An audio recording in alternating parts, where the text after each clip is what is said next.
सुंदरवन जंगल में एक रानू चिड़िया रहा करती थी। वो बहुत ही मेहनती थी। उसने एक अंडा दिया था। वो अपने अंडे की बहुत ही अच्छे से देखभाल कर रही थी। अब मेरा बच्चा अंडे से किसी भी समय बाहर निकल सकता है। अब मैं अपने बच्चों के लिए भोजन ले आती हूँ। कालू सुनो, उस रानू चिड़िया ने अंडा दे रखा है। मैं उसको अंडा फोड़ दूंगी। किसी भी समय वो दाना लेने जाए, उस अंडा को चुरा लाऊंगी। मुझे बहुत ही मजा आएगा। गौरी कवि, वो बेचारी रानू चिड़िया का एक ही अंडा है। वो अपने अंडे की बहुत ही देखभाल करती है। तुम क्यों ऐसा कर रही हो? कालू जी चुप करो। जैसा मैं कहती हूँ ऐसा करो। तुम्हें चलना है तो मेरे साथ चलो, वरना मैं तो जा रही हूँ। मैं दाना लेने चली गई। कोई भी पीछे से बुरा पक्षी आ सकता है। मैं क्या करूँ? मुझे जाना ही होगा। अपने बच्चे के लिए दाना भी तो लाना है। चलो मैं जाती हूँ, जल्दी ही आ जाऊंगी। फिर रानू चिड़िया दाना लेने के लिए चली जाती है। तभी उसी समय गौरी कवि उसके घोंसले में आ जाती है। ये कमजोर चिड़िया पालेगी अपने बच्चे को। अभी देखती हूँ मैं। अब ले जाती हूँ इसका अंडा, यहाँ से इसे खाऊंगी, आमलेट बनाकर खाऊंगी। फिर गौरी कवि रानू चिड़िया का अंडा लेकर वहाँ से भाग जाती है। बंटी कबूतर उसे देख लेता है।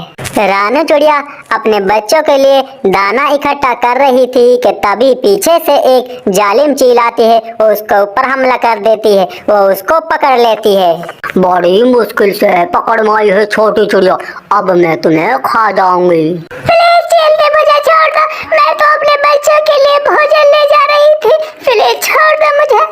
ऐसे कैसा छोड़ दूं? बड़ी मुश्किल से तो तुम मेरे हाथ लगी है। अब मैं तुम्हें खाकर ही रहूंगी। प्लीज चील छोड़ दो। वो देखो, तुम्हारे पीछे दूसरी चील आ गई है, वो देखो। जैसे ही चील पीछे मुड़कर देखती है, लेकिन पीछे तो कुछ भी नहीं दिखाई दे रहा था। रानू चिड़िया झट से वहां से भाग जाती है। ए छोटी चिड़िया, भाग कर कहाँ जाएगी मुझसे? मैं देखती हूँ तुम्हें, किसी न किसी दिन तो मिलेगी तुम। फिर चील भी और पक्षियों की तलाश में वहां से निकल जाती है। जब रानू चिड़िया अपने अंडे पर वापसी आती है तो घोंसले में अंडा नहीं था। अंडा ना देख रानू चिड़िया बहुत ही हैरान और परेशान हो जाती। वो रोने लगती है। कोई जालिम चोर मेरा अंडा चुरा कर ले गया। अब मैं क्या करूंगी? फिर रानू चिड़िया ये सोचती है कि मेरे अंडे को कौन ले जा सकता है। तभी वहाँ बंटी कबूतर रानू चिड़िया के पास आ जाता है। कबूतर भैया, कोई जालिम चोर मेरा अंडा चुरा कर ले गया। अब मैं क्या करूं? तुमने देखा है क्या कोई? अरे हाँ रानू चिड़िया बहन, मैंने देखा है। मैं भी तुम्हें यही बताने आया था। वो गौरी कवि आई थी तुम्हारा अंडे को लेकर, वो यहाँ से चली गई। क्या कबूतर भैया, वो गौरी आई थी, मेरे अंडे को ले गई? मैं उसे देखती हूँ। चलो कबूतर मेरे साथ तुम। रानू चिड़िया बहन, मैं तुम्हारे साथ तो चल दूंगा, मगर देखो वहाँ उस गौरी कवि के साथ बड़े बड़े गार्ड रहते हैं। वो बहुत ही अमीर घर की है। फिर बंटी कबूतर और रानू चिड़िया उस गौरी कवि के पास जाते हैं। ए गौरी, क्यों लाई थी तुम मेरे अंडे को? कहाँ है मेरा अंडा? मेरा अंडा मुझे वापस दो। कमजोर चिड़िया, आहिस्ता बात करो मुझसे, वरना मैं तुम्हें बहुत मारूंगी। किस अंडे की बात कर रही हो?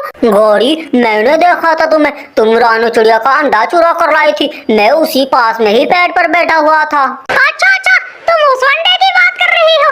अच्छा, वो तो मैंने आमलेट बनाकर खा लिया है। बहुत ही मजा आया। अब तो मैंने बहुत ही अंडा खा लिया है। गौरी कवि, तुम बहुत ही बुरी कवि हो। मैं तुमसे दोस्ती कभी नहीं करूंगी। तुमने मेरा घर ही उजाड़ दिया। कमजोर चिड़िया, आहिस्ता बात करो।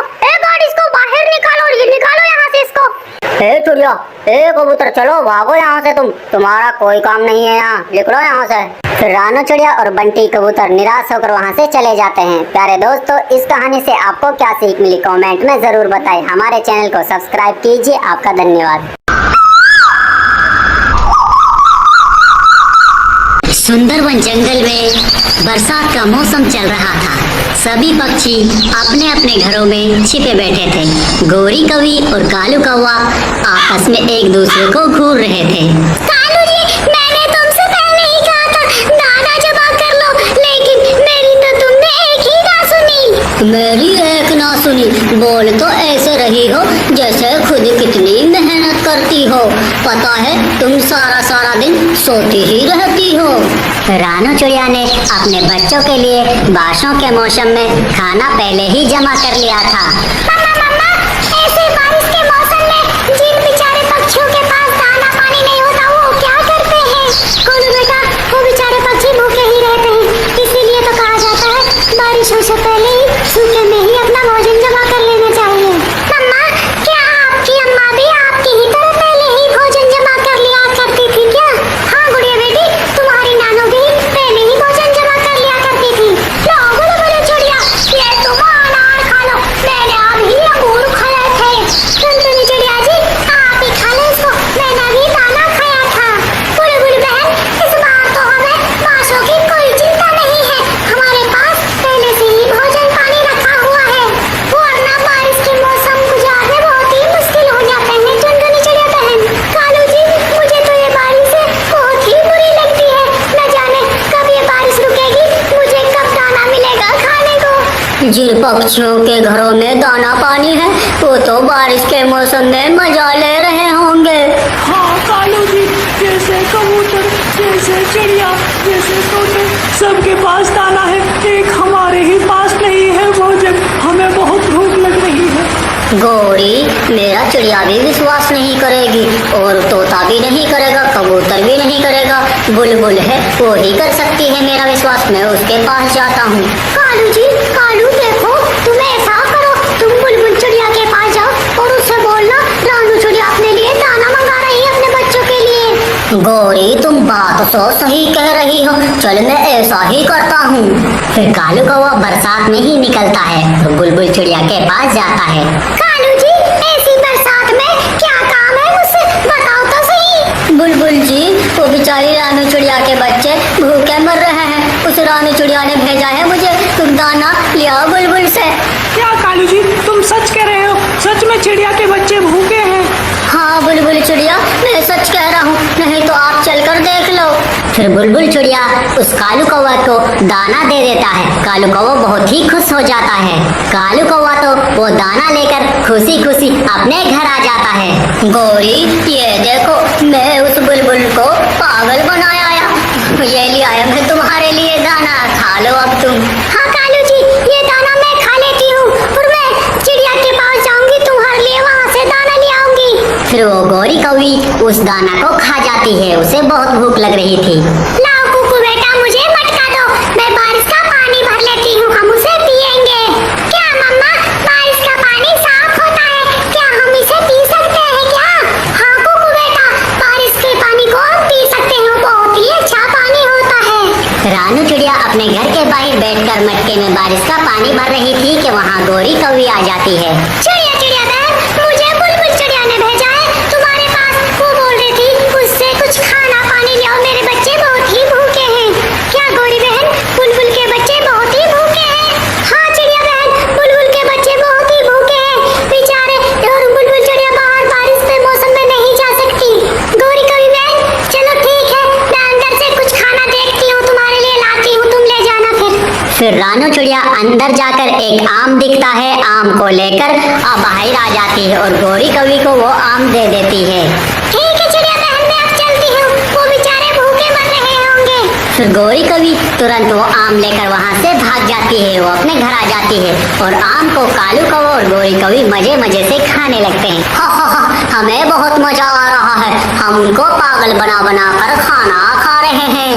कालू जी, अब सो जाओ, सुबह होएगी तो हम ऐसे ही उस तोते के पास जाएंगे। रानू चिड़िया अपने घर के बाहर बैठी हुई थी और बारिश भी बंद हो जाती है। बुलबुल चिड़िया उस रानू चिड़िया के पास आती है। क्या रानू चिड़िया बहन, तुमने भेजा था कालू कौवे को मेरे पास भोजन के लिए?